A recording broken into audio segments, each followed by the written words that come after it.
9-cu sıradakı İmişli mövsümün sürpriz komandasıdır. Hələ çempionatın start ərəfəsində Peşəkar Futbol Liqasının hazırladığı klubların təqdimat videorolikində İmişli FK-nın loqosundakı pələngin nəriltisini görəndə bu çoxuna qeyri-adi gəlmişdi.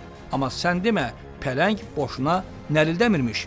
İmişliyə qitələr arası klub demək olar. Komanda ev oyunlarını keçirmək üçün sözün əsl mənasında bir qitədən digərinə, Azərbaycanın coğrafi olaraq Asiya hissəsində yerləşən İmişlidən Avropa hissəsindəki Qubaya gedir.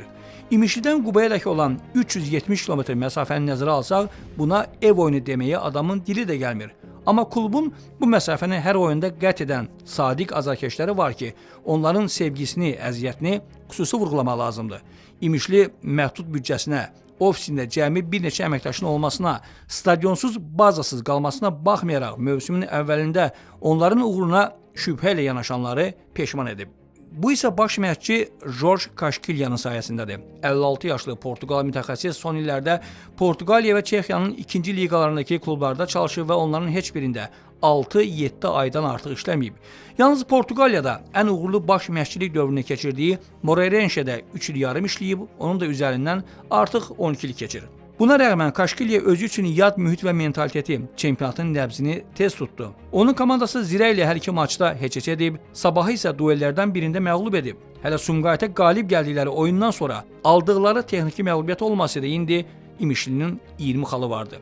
Diqqətsizlikdən adı protokolda olmayan oyunçunun əvəz etmədə meydana çıxması sonda qalib gəldikləri oyunun texniki məğlubiyyətlə əvəzlənməsi ilə nəticələndi. Bir sözlə, İmişli haqqında İlk 16 turdakı oyununa görə yalnız xoş sözlər demək olar. İmişli niyə öz evində oynamır? Çünki stadion Premier Liqanın tələblərinə cavab vermir.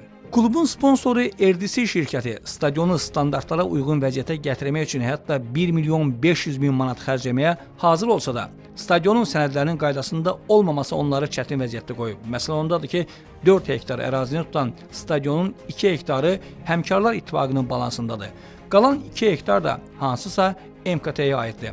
Amma o, MKT-nin də stadion üzərində mülkiyyət hüququnu təsdiq edən sənədi yoxdur.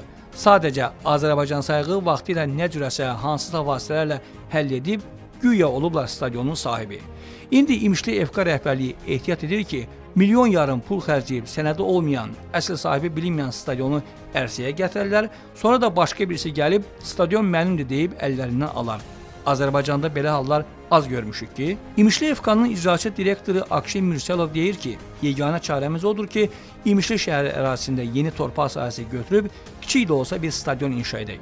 Bu isə o deməkdir ki, klubun ev oyunları zamanı qitədən qitəyə, İmişlidən Qubaya səyahəti hələ qeyri-müəyyən müddətədək davam edəcək.